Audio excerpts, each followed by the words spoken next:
So get your pen, get your journal, and get ready because we're about to dig for some gold. My name's David A. Stone. I'm an authorpreneur, a gold mining expert, urban farmer, and now I'm a #1 best-selling author of Your Gold Mined Brain Digging Gold Guide. This is such an exciting accomplishment for me, but I gotta say, I couldn't have done it without all of you supporting me. So thank you for helping me make this book, Your Gold Mined Brain Digging Gold Guide, a #1 bestseller. When I was a kid, we had to haul our water. We didn't have water piped to our house. We had a 2,000-gallon tank underground. We had a 500-gallon tank. We hauled behind our 1989 Ford Aerostar van that was a stick shift. And I learned how to drive when I was 14 years old. It was awesome. I loved it. But I actually learned how to drive because I had to haul the water. It was work. I had to take the van with the tank to the well, fill it up, take it back home, dump it into the 2,000-gallon tank. It took me 4 trips, fill it all up. And there was actually a decent amount of people using water. We had 5 kids, 2 adults, we had some livestock, and then we had a garden. And we would take what's called spit baths. I don't know if you guys know what that is. Some of you probably do, some of you probably don't. And it doesn't mean that we spit in our bath or we spit a whole bunch to make enough bath water to take a bath of spit. No, it doesn't mean any of that. In fact, what it really means is just fill up a bucket of water and then get yourself wet and then grab the bar of soap, lather up, put it in the water, lather up with this bar of soap on your wet body. Now you're all lathered. And then you take a sponge and then you start splashing all this water and washing off all the soap. And then once it's done, you do one final rinse and boom, you're good to go. It's definitely conservation of water. I really do appreciate a nice hot shower nowadays. However, that's what we did when we were kids. It was a lot of water conservation, but it's because we were hauling our water. It wasn't just piped to our house. Necessity will make you more conservating, something like that. So out of Maricopa, I went to a middle school and it was Maricopa Middle School. And I think there was probably like 36 people, maybe 40 people in my class. And the middle school had like 3 grades in it, 6th, 7th, and 8th grades. And we would do all these, candy drives or cookie drives or whatever to raise money for some school affairs or events or whatever we were raising money for at the time. But they would give us these little forms with all these candy boxes. You could buy some candy. You could buy like a chocolate bar for like $18. I don't know. Anyways, you buy all this candy, super expensive candy for this fundraiser at school. Then you'd take the form and all the money back and you'd give it to your teacher and they would tally it all up and they would give you some points.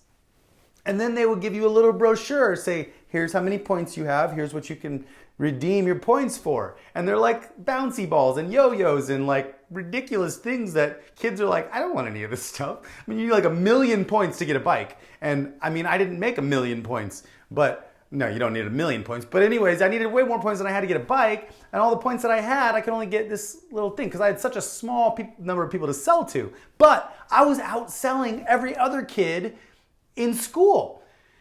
But I was frustrated because I'm like, look, I don't want points. I mean, give me some commission or something, give me a percentage of what I'm selling. So what I ended up doing, there's this convenience store in Maricopa called Maricopa Mercantile, and it's this little teeny convenience store. Anyways, I went in there one day and I found my gold mine as a 13-year-old kid. I found these 4-packs of Bubblicious. They're mixed flavor 4-packs. And Bubblicious, they're really good. Now, the cool thing about Bubblicious was I wasn't really a Bubblicious kid. I was more of like a bubble tape kid. So I wasn't about to like chew up all my inventory. But what I did was I had like $4 or $5 on me and I bought 4 or 5 of those 4-packs. So I think I had like 20 packs of Bubblicious on me. And I went back to school the next day, sold out, double my money. Basically, I would go back to the store, buy as much money as I had worth of gum, go back to school the next day, sell out. Pretty much I would be selling out every day. Sometimes it would take me 2 days to sell out as I started growing because I would be buying so much gum. But I literally bought this little convenience store out of like all their cases of gum that they had. Once I bought them out, I was looking for another supplier. So I finally found this other place in Maricopa that had some more Bubblicious and I went and bought it. But right when I found my other supplier was right when I got shut down. I mean, I was pulling in on a good day like $20 a day. I mean, I'm in middle school here. It was epic. I was having a great time. Everybody knew me as the gum guy. This run lasted like 3 weeks. And then I got shut down by the principal. He takes my backpack and he dumps it on his desk, and it's like this pile of Bubblicious. He's like, you can't do this. He called my mom, told her what I was doing. She came down to the school and she's like, are you seriously telling my son that he cannot be an entrepreneur? And so she totally kind of like rips into him a little bit. He's like, look, I don't know what he said, but anyways, it was probably all valid from a school perspective, but my mom couldn't believe it. I couldn't believe it. It was okay. She encouraged me to do it. She wants me to be an entrepreneur. So anyways, long story short, I got shut down by the principal, but my mom has my back. So thank you, Mom. You're awesome. I love you. And that's not the point of the story, though. The point of the story is I've always had 2 traits that have carried me far. And the 2 traits that have carried me far are self-initiative and goal setting, personal goal setting. I've always been able to apply my goals to real life. But I've always been able to really want something. I've always wanted something more than I had. And that is a good place to be in order to set some goals. And sometimes it's even easy to set monetary goals because monetary goals gives you a specific framework to be able to actually achieve, to be able to tell if you're on the right track of achieving that goal too, because there's waypoint markers when you have a monetary goal. Just make sure that the monetary goal is not just for the money. Make sure that that monetary goal is lining up towards something that you really want, a purpose that you really want, a destination that you really want in your life. This has been a good one. I hope you got some incredible value from this episode. If you did, there's some share buttons on the page. I just want you to share this video with at least 3 of your friends.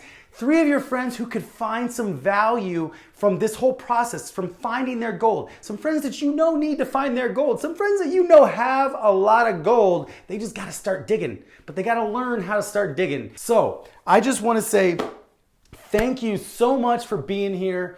It's a pleasure to be serving you today and to be teaching you today. And I want you to make sure you stay interactive, stay in the game, comment below on this video. Let me know what you think. Let me know your questions. Let me know what you disagree with. Let me know what you agree with. Let me know the struggles that you're having right now, because that is really the only reason I'm doing all this. Okay, so thank you so much. I hope you got a lot of good notes, a lot of benefit out of this episode. And now I'm excited that you have a little grasp on some of the tips, tricks, and strategies that you can use to develop your treasure map. And now you have the opportunity to implement at least one thing you learned from this episode today. Now remember, take it easy on yourself. Be nice to yourself. Don't judge yourself. It's the baby steps taken daily that lead to giant leaps within 90 days. Because nothing happens without taking action. If you're hungry, if you want to change your life, if you really want to learn, then get this book, read this book, and if you still want more, you still want to figure out how to go deeper, visit developawesomeskills.com, www.developawesomeskills.com. Enter your name and email address in there to get more information on the 6-week intensive Find Your Gold Masterclass. It's gonna literally change your life. Go do that right now, and I will see you on the other side. So thank you so much again for watching this video. Stay tuned, and I'll see you in the next episode. My name's Dave Stone, and until next time, develop awesome skills. Now go find your gold.